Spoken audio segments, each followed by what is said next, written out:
And with that, to get as much time as we possibly can with Dennis, I do want to thank you again for coming. Dennis is the Executive Director of MORC. I don't think that's a mystery to anyone here. But I will hand the floor over to you, Dennis, to kind of fill us in on what's been going on your end. Thanks again. Thanks, Zach. I think most of you know, I've got, last December represented my 45th year with MORC. So I've been continuously employed by MORC, probably to the chagrin of some, for that period of time. And along with that, obviously, is my commitment to folks with disabilities and their families. So, I think that from the standpoint of where I'm coming from anyways, in terms of this whole merger, I want to contextualize it that way, that it really comes from a space that, I wanted to help propel the organization into the future, really. To be honest with you. So we've got a great history and a great past, but this is a question of, like, how does the organization, we're coming up on our 50th year this September. How do we propel the mission, really, of the organization for the next 50 years, right? We have, Brent Worth and I have a long relationship. Brent was our contract manager at Oakland County CMH many years ago. So we've known each other for a long time, and we kind of just started talking casually about what would it be like, or where could we, for both organizations. His organization in 2020 just celebrated their 100th anniversary. So, these are two long-term, community-based organizations that really have demonstrated a commitment, to serving folks, and so that's been a really, critical piece to both of us. So it started as a real kind of casual conversation and a lot of what ifs, and the more we thought about it, the more alike we seem to be in terms of our thinking and where we wanted things to go. So that was the genesis of it. We really started getting serious about it probably, I'd say, a year and a half ago, maybe, where we really started talking to our boards and saying, hey, listen, we want to undertake this as a serious consideration, and what do you think, and what needs to be done in the meantime. So both boards said, yeah, it's worth an exploration. We hired a company, Cohen & Company, which is a large accounting firm, to conduct a due diligence to just see if there's a, wait, are there things we're not seeing? Are there things that we should be concerned about? That work was completed, kind of end of summer this year, beginning in the fall, and that really turned out to be turned out actually to be not surprising, because they really said, hey, these are two organizations that, first of all, are in really strong positions. A lot of times when you talk about mergers, it's because one or the other partner in the endeavor is in financial straits, quite frankly. And most mergers that people are familiar with are mergers of, that involve for-profit corporations, which I'm getting an education on mergers and acquisitions, by the way. Not that I was looking for that, but I am getting one. And most for-profit mergers, it's kind of an arithmetic problem. Like, this will make sense if one company benefits, and is advantage to the other, or if the stockholders are advantaged or something like that. And it's pretty straightforward. When you're talking about nonprofit mergers, again, the whole thing is mission. We don't have shareholders. It's not like anybody's going to get rich off of a merger. What we have is a commitment to mission, and so the only reason to undertake a consideration of a merger is, if you're not in financial straits, then it's to strengthen the mission. So that's where we're coming from. MORC, I can tell you, is in the strongest financial position it has ever been in. We are, have over $20 million in earned net margin, which is the equivalent of profit. If we were for profit, that would be where we're sitting. So it is really as strong as it's ever been. Easter Seals, on the other hand, just last year, and you probably saw this in the news, got a Mackenzie Scott grant, an unsolicited, unrestricted grant of $15 million. That was given to Easter Seals mission. So again, same thing, super strong financially. So either of us can survive, would survive without the other. So that, but it still comes back to that question of like, are there things we can learn from each other? Could our combined staff, could that create more opportunities for people? And most importantly, can the mission be strengthened? And that really is still the question that we're continuing to ask ourselves and challenge ourselves on every single day. So I can tell you, and I'll give you just a real quick summary of kind of the mechanics of it and where it sits right now. One of the first things we did after our boards signed, it's referred to as a letter of intent.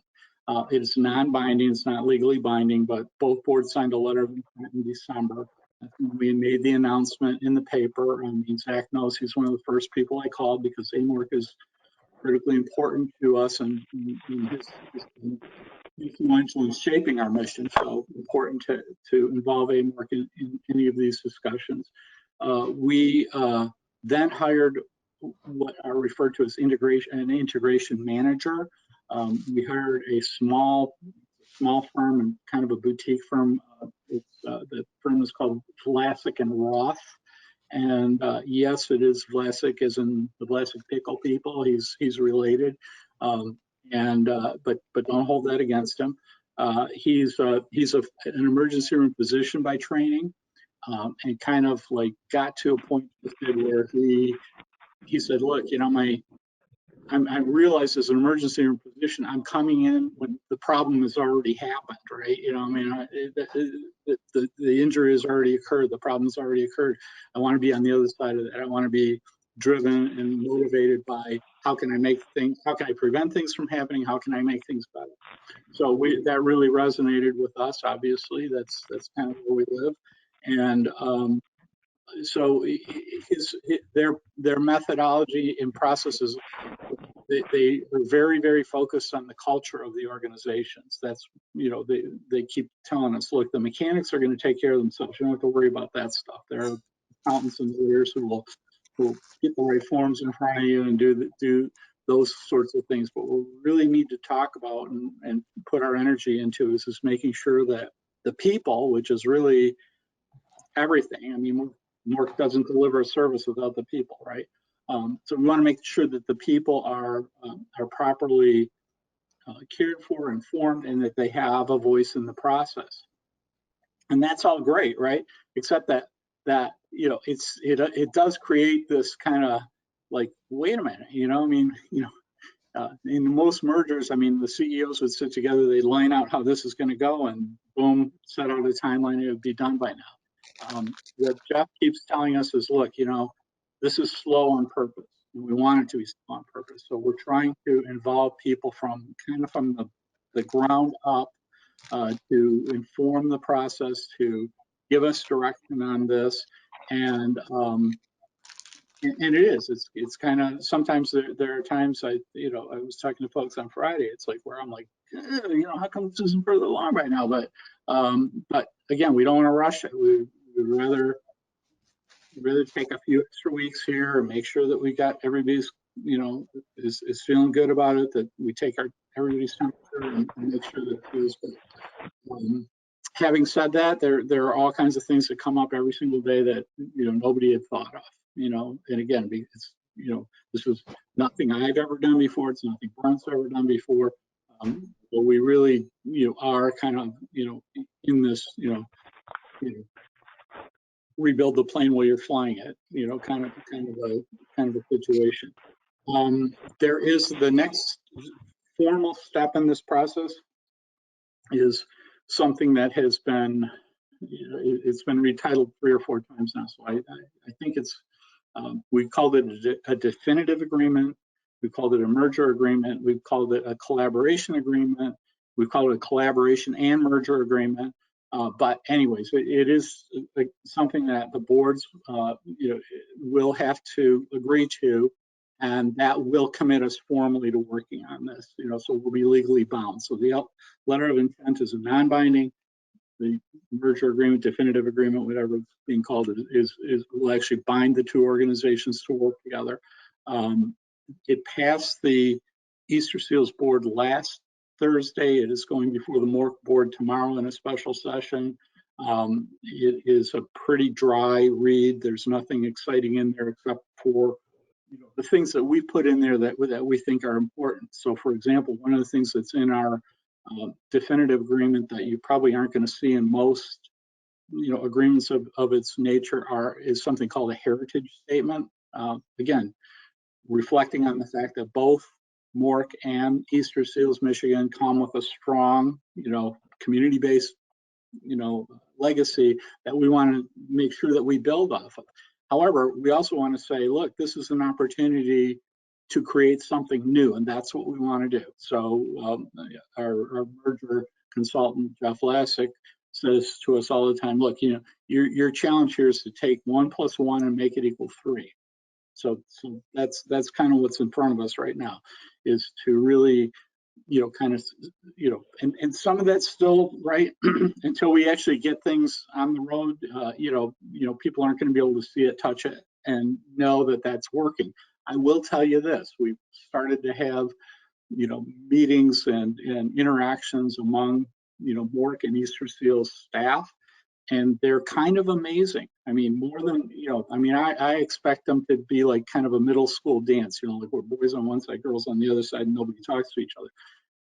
It's not that. It's the complete opposite. People are walking into a room, never having laid eyes on each other, and saying, "Oh my God, you're so and so, and you do this, and let me tell you what I do." And it's just been such a natural process. We had one of our longtime supports coordinators, and she was very honest, and she said, listen, she said, I hate change. I'll just tell you that I hate change. She said, but I was sitting next to my Easter Seals colleague, and I was saying, yeah, I've got 5 folks on my caseload right now that are, in some process needing psychiatric care, and I wish that we had more resources. And her colleague said, oh my God, I got 3 people on my caseload that have intellectual disabilities in addition to their behavioral health issues, and I'm just lost. I don't know what I should be doing with them. And right there, it was kind of like the light bulbs went off. My God, if we're working together on the same team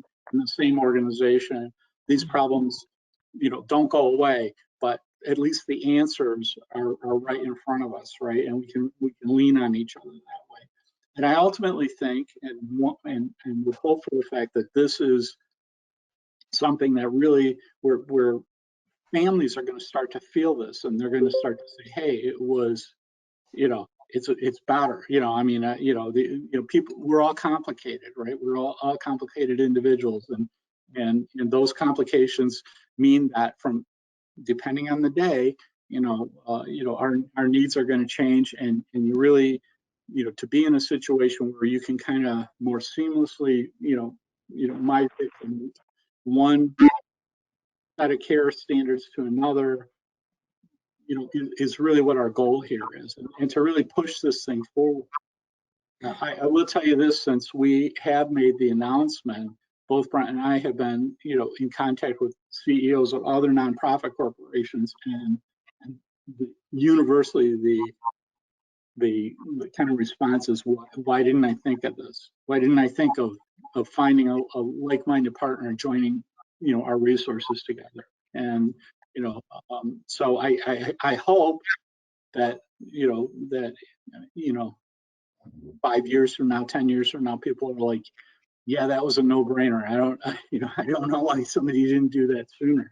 I don't know, and none of us knows. And there's vagaries in financing and vagaries in legislation that we have yet to play out. So we don't know what the future is going to hold. But right now, it just looks really great for us. I will say the next step. So we're going to sign it. I talked about this definitive agreement, this merger agreement. Again, even though we're bound together to work towards this, the actual, and they refer to it just like you would when you buy a house. They refer to it as a closing. That once all the paperwork is in place, and and we're satisfied that, and both boards are satisfied that it's progressed properly, then the deal will close. And when it closes, and our target date is for September 30th, so we can start the new fiscal year with a new holding company in place. Now, it's important to say the world doesn't change on October 1st. I mean, the only thing that changes would be the governance structure of where instead of having MORC, which has its own holding company, and Easter Seals, which has its own, we'd have one holding company. So MORC would still exist with its own identifying numbers. Easter Seals Michigan would still exist with its own identifying numbers. All that stuff would remain in place. What will change is the governance. So we're going to be working over the summer, hopefully on redeveloping new bylaws for the newly constituted board. The board itself we've agreed, and the boards have agreed, we're going to just literally put the MORC board members and the Easter Seals board members together. Nobody's going to lose a seat. They're all going to be offered a seat. There's been concern because the MORC board is smaller than the Easter Seals board. We want to make sure that folks with developmental disabilities are properly represented. That's been an important thing for everybody. There are different things that we're trying to put in place to make sure that that happens. So for example, the board will have an executive committee that's made up of a board chair, a board vice chair, a board secretary, and a board treasurer. And those 4 positions, we're committed to have 2 be appointed from the MORC board, from the Easter Seals board, so that there's balance on that executive committee, even though the board itself might be imbalanced. The other thing that we've agreed to is that there will be certain things that require a supermajority vote, meaning 2/3 vote, so that we don't get into a situation where one group feels like they're being bullied by the other group or that kind of thing. So these will be things like the adoption of the bylaws or require a supermajority vote. The hiring of a CEO would require a supermajority. Capital purchases or capital divestments would require supermajority. So again, the idea though is for all of us is to come with solutions that everybody can get behind and that everybody is excited about. So there really is going to be, and what we want to get to a point of is there's less talk about MORC versus Easter Seals, or here's the MORC view and the Easter Seals view, and really get it to the point where it's like, well, this is our combined view, and this is where we think our community can be best served. So that will happen if all goes right. Like I said, targeting for September 30th.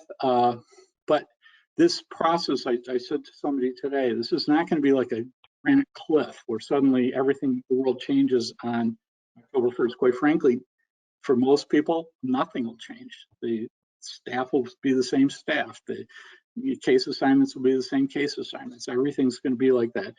Over the course of probably maybe as much as 2-3 years, we're going to see some kind of this stuff's going to start to merge together. So some of the first things will be like, obviously, we're going to have to figure out a combined benefit package for our employees and make sure that the benefits are aligned. But that's not going to happen until January at the earliest, because we all have benefit contracts that run through December 31st. So again, October 1st, interesting, but that's not going to change.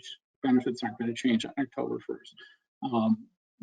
And then the same things as we get into different departments and operations. One of the first things that I think we think would be ripe for the first kind of really sort of merged department, if you will, is probably going to be our children's services.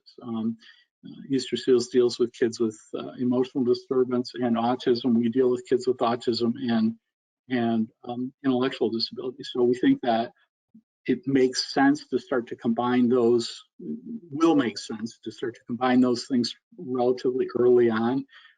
But, as I reminded people, we have specific contracts to provide services for people with disabilities that aren't going to go away, and they're not going to fundamentally change, and we're still going to require 100% effort on those folks. So it would be inconceivable to me that people would be abandoning the process. As a matter of fact, it would be the opposite. It would be that things would be enhanced, and that there would be greater opportunities for people and greater chances. So, like I said, this is a process. I said less a granite cliff, more of an ooze. Kind of as things kind of come together that way.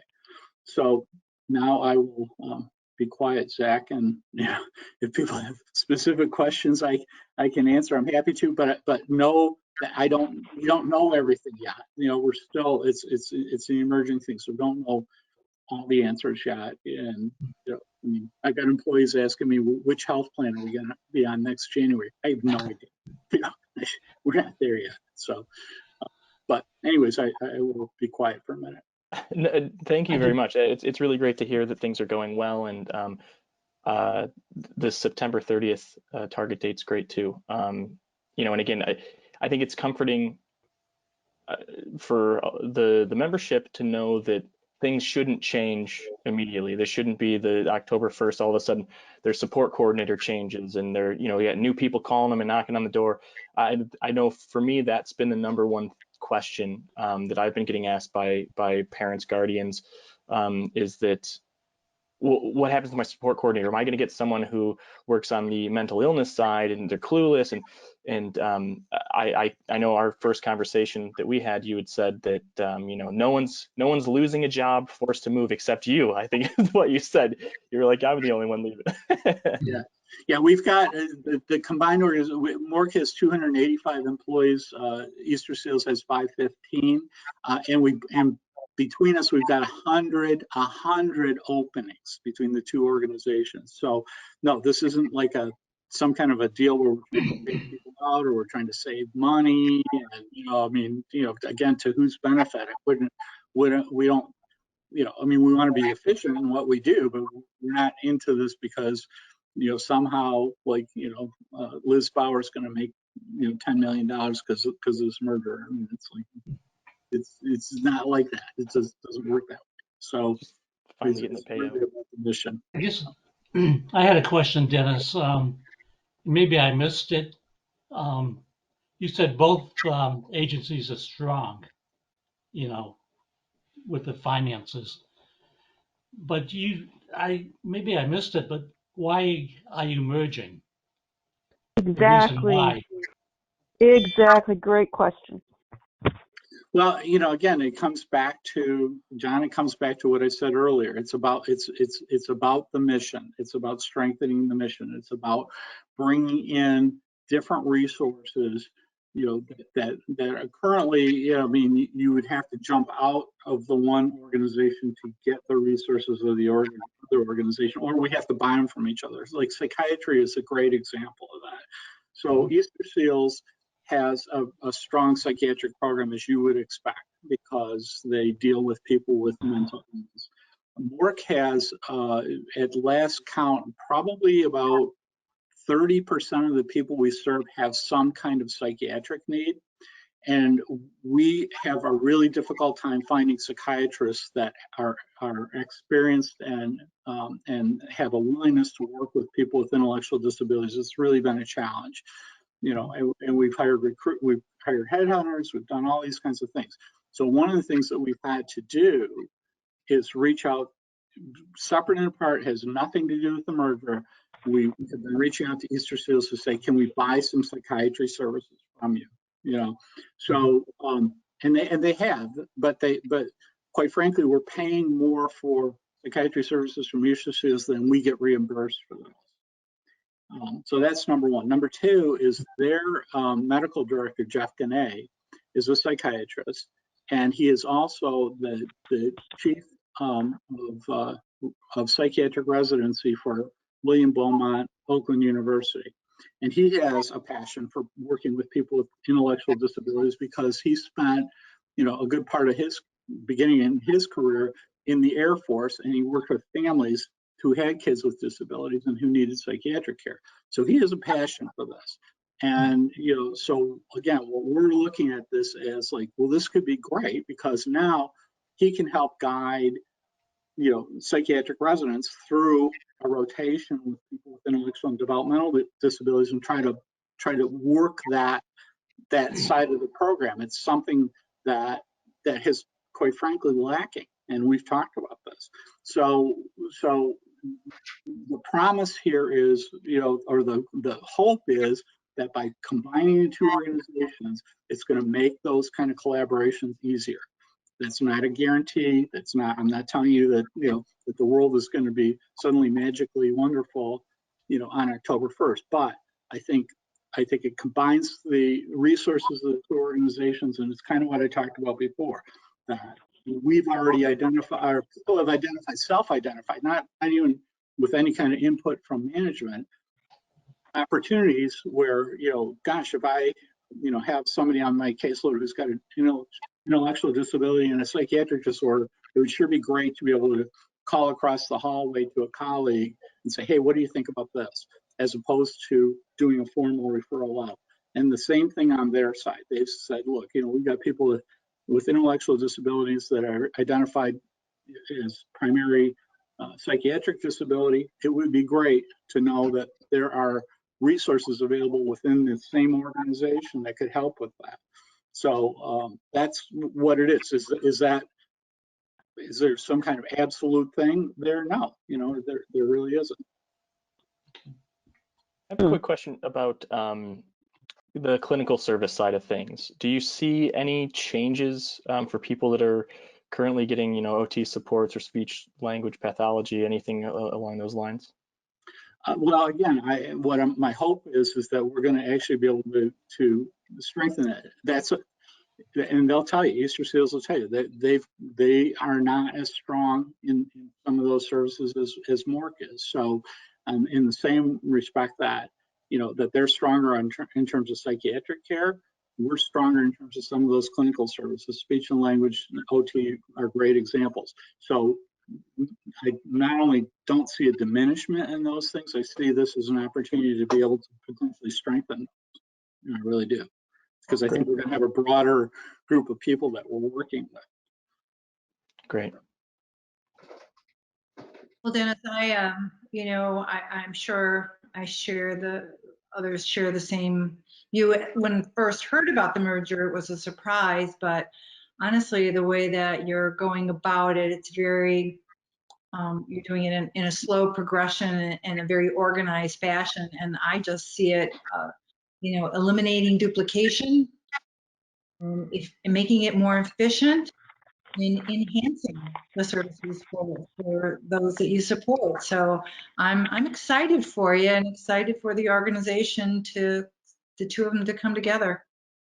Thanks, Rosemary. And make no mistake. We will make mistakes, and but hopefully we'll have enough self-awareness that we can correct on them. I think that the core services, though, are going to remain exactly as they are. There's really no ambition or intention or motivation to change them. So those core services that people are receiving, they should count on the fact that they'll continue to receive them.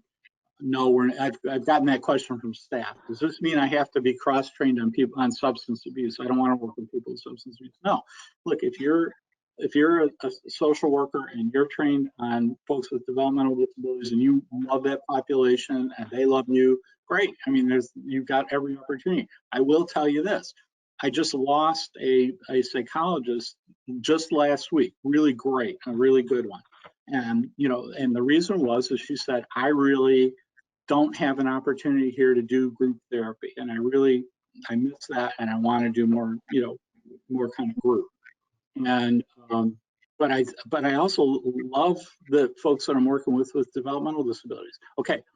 if you would have hung on for 6 months, maybe we could have made that accommodation for you. Maybe we could have had you continue your work with people with developmental disabilities, and also then start taking on groups, with folks with behavioral health disorders. And what a great opportunity. And then people don't have to make that kind of career choice, and they don't have to say, in order to get this, I have to literally leave MORC and go somewhere else. I can literally stay with the new organization, which, by the way, I didn't mention. The new organization name that we've decided on is Easter Seals MORC. So it's both names are going to be preserved in the new company. It's not like one's going to be subsumed by the other. We're going to maintain that kind of equal footing thing, and that's kind of how we're looking at it. Well, and I only liken it to, when I was working at MORC as a parent support partner, we did the MORC Roadshow. We had different vendors, if you were, that were service providers that all came, and we were doing it virtually through COVID. And there were so many people at that table that all were doing the same service. And they, for the parents listening, the families, it was like, well, why do I go to that provider versus that provider? You know what I mean? They're all companies. So it just makes great sense. You're both very strong in the services that you provide. And, I think it's a win-win. I thank you. I hope so. But here's AMORC's role in this whole thing, right? Is to make sure that we're staying tracked in the right direction and that we're not distracted. So that there is a valuable and important role for AMORC in this whole discussion, because we want to make sure that Zach knows he can call me. We're gonna do more to introduce the AMORC to the larger group, but please know that it's vitally important. So if we're getting things wrong, and we're not, like, you're hearing things that don't kind of resonate with you, let us know. And especially now, as we're starting to focus together, I like to talk in analogies. So, like, my analogy for the staff is this is like kind of when you're making Jello. Okay, so you decide you're making orange Jello, but right now what you got is a bowl of hot orange water, right? So if you want to add the little marshmallows in there, or you want to put those little orange slices in, this is the time to do it. Wait now. Don't wait until it's ready to serve and then decide to put that stuff in.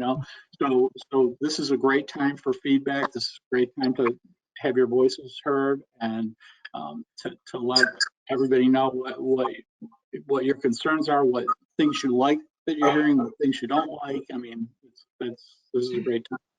That's why I was so happy to get the opportunity to talk to you. I'd just like to say that I think this is a very wise move. And the reason is you've really worked to bring the missions into sync. So it's all about mission.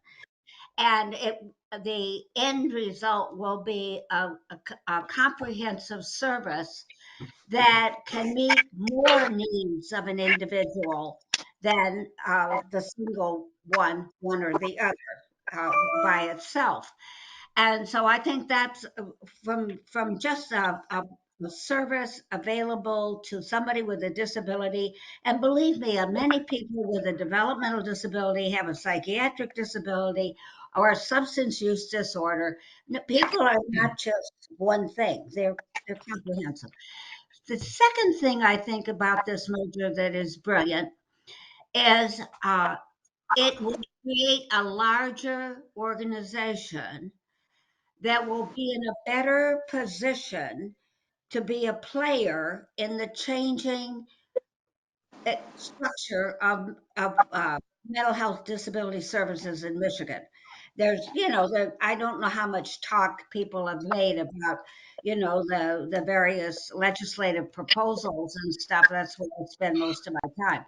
But it could come about that organizations will be responding to requests for proposals to provide services if all, things would go certain ways.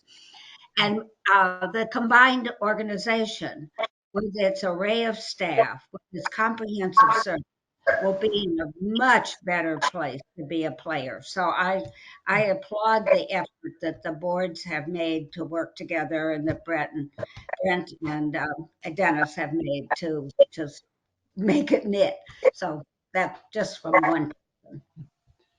Dennis, you're merging with Easter Seals of Michigan, who covers the whole state. Yes. So if you have someone, at the top of the state or something who has intellectual disabilities, at the moment, MORC isn't going to be working with those people.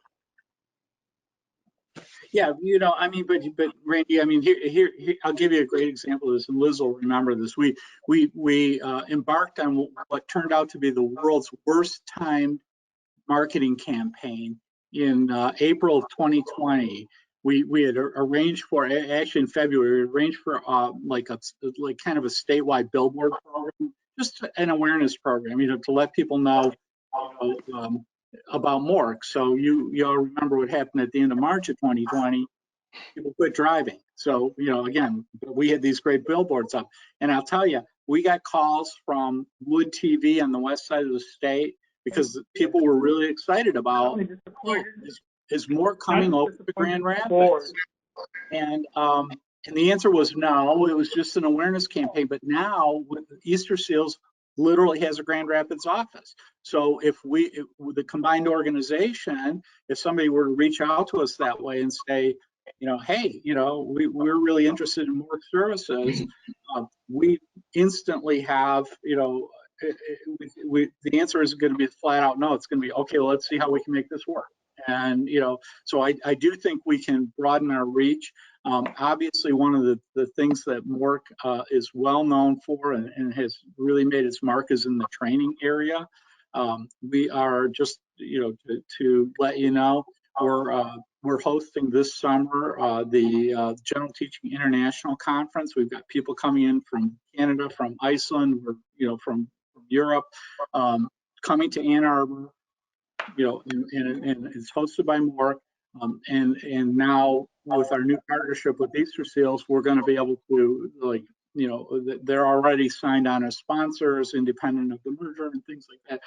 These are fabulous opportunities, I think, to show what we can do and how we can help people and demonstrate a different way than maybe most folks think about. I frankly don't much care about all these people's birthdays. I believe is that Danny on the phone? Did you have a question? Great aunt's birthday on a specific day is really not of interest to me. Danny, is that you on the phone? Can you hear me? Okay. It took up too much time. Danny, I know you're on the phone. I'm going to mute you just for right now. It seems like you're in another conversation. I'll unmute you in just 1 second. Yeah, and I want to jump on that too. I think so. I'm really lucky to be a part of the GTI committee, and one of the things we were discussing in our last meeting was the interest of the Easter Seals employees, and it's I think anyone here, it's wild the idea that gentle teaching isn't just coursing through your veins as a natural part of service provision. It kind of blew my mind. They were like, a lot of the folks, of course, they're exhibiting the pillars and all of those things we want to see, but just to not have really been grounded in it the way that I think people of a MORC culture have been. It was exciting to me, and again, it kind of a kick in the gut in terms of how much I've taken for granted growing up in the MORC's training department and working with all those amazing people. And that was another thing I do want to highlight for folks on the call. When we first spoke, that was kind of the area that I was kind of questioning you, I think, the most on was, so what happens? How, I would love to see the center be brought back into the fold officially. I know that it's still always been there. And one of the things that you had mentioned at the time that I do want to highlight was, like you just said, both organizations are financially in the best spots they could be in, and I think that timing is really important too. That it doesn't, from an an outside perspective, doesn't look like, oh my gosh, we're in an awful spot, we got to grab onto something. It's great to know that both organizations are healthy, and you know, I'm going to continue to advocate that you know, general teaching, training, all those things maintained, because as somebody, again, an 18-year-old growing up in the system of MORC training, I still have long-lasting friendships with the people in the training department, and with all throughout MORC. But it's so important for the direct care professionals that they get that training specifically for folks in the IDD sector. So thanks. So I'm gonna unmute you, Danny. Oh, sorry. I had an interesting conversation with Dana Lassenby from OCHN, who is a former MORC employee, and she was reflecting on the fact that she went through the general teaching training and 20 years ago, and she says, I still think about that almost every single day. I mean, I think about, when I have things that are people who are having a difficult time, or even raising my kids and things like that, I still think about MORC's general teaching training. It just really resonates with people and sticks with people. And again, back to this idea, she knows that with the whole international conference, I mean, this stuff is powerful, it resonates, and absolutely, we need to be able to capitalize on that and to expand. This is a great opportunity to expand that mission. Definitely. I had a question about the Futures Foundation. Will they remain the same? Well, it's interesting. I mean, the Futures Foundation, John, is its own 501c3. Right. Yes. The Futures Foundation is bound to MORC through its bylaws. I've been having these conversations with their leadership team. I hope so. I don't see there's no reason in the world why they can't continue their mission of fundraising and providing for individual needs for people with intellectual disabilities, as they've done for years. I think they plan to do that. It's going to have to be as the new entity, kind of takes shape and formalizes. They will then the question will be reflected back to them. All right, do you want to maintain the same linkages, with Easter Seals MORC that you did with MORC? I think they will, but I can't answer that question for them. I mean, it's something that they're going to have to undertake and decide. But certainly, they've been a great partner, and we want them to be a partner with the new entity. Great. I'm going to try unmuting Danny one more time to see if she has a question or comment. Danny, can you hear us? Oh, he takes a Zoom course. Okay, we'll move on. Any other questions or comments for Dennis? Randy here again. Approximately how many people does MORC serve and Easter Seals serve? That's a great question, Randy. So, because people will ask me all the time, they go, well, which organization is bigger? And I'm like, well, by using which metric, because it's different. So MORC serves approximately 5,000 people. All right, that's combined between our DD program and our My Choice program. It's just under 5,000. Easter Seals, nominally has about 15,000 people. But remember that most of the people who come to Easter Seals, there are some that have long-term care needs, but most of them come there for episodic care. So if somebody is struggling with depression, or they're struggling with alcohol abuse, I mean, they may be tracking well for a while and then kind of need, to come in for, tune up, whatever. So they have more people that they nominally serve, but from a budget standpoint, MORC has more revenue, because people, our folks, as you know, their needs aren't going to go away after a month or two, or they're not going to, remediate, and then they have more people that they serve, but MORC's services are much more intensive, so and much more persistent. So there are differences. We had to do, for example, Michelle Neubauer had to do a little bit of an instruction, if you will, to Brent Worth, because like they don't understand why we need somebody like full-time doing recipient rights responses. They don't get that. And I go, well, look, you might have 15,000, people, but we probably have 20 times more recipient rights issues that we have to deal with. And it's because we have people in dependent living situations. If somebody, for example, on the midnight shift forgot to give somebody their Ducalax, they have to write that up. It has to go through the recipient rights process and things like that. It's a good thing, but ultimately, if somebody's living on their own and, and they're for the most part managing their own mental illness with a little bit of assistance, they're not going to write up something like that. They're just not, it's not going to be the same. So, these are the kinds of differences that we're exploring with each other as well. So, where is Easter Seals of Michigan kind of corporately located? Is it Southeast Michigan? Their corporate headquarters are in Walton in Auburn Hills, right near Updike Road. Got it. But they have offices in Flint.